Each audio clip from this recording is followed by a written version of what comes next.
బోయినపల్లి మండల కేంద్రానికి చెందిన నిరుపేద కుటుంబం టేకు శంకర్, పద్మ, పూరి గుడిసె గురువారం విద్యుత్ ఘాతకంతో దగ్ధం కావడంతో ఘటనా స్థలాన్ని చొప్పదండి ఎమ్మెల్యే మేడిపల్లి సత్యంతో కలిసి కలెక్టర్ సందీప్ కుమార్ ఝా పరిశీలన చేసి ప్రభుత్వం తరపున 50,000 రూపాయలను ఆర్థిక సహాయంగా ప్రకటించారు.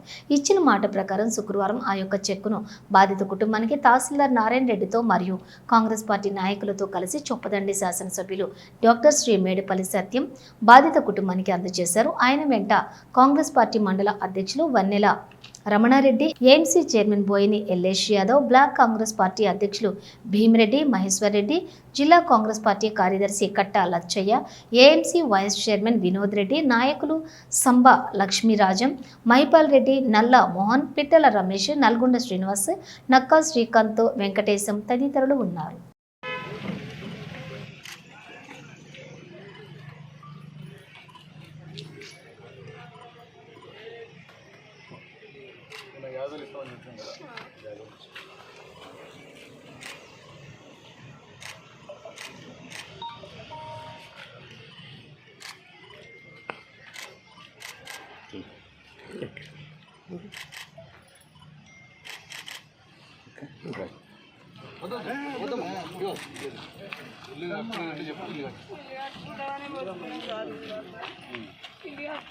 ఇల్లు వేసుకున్నా అన్ని ఆగిపోయినాయి.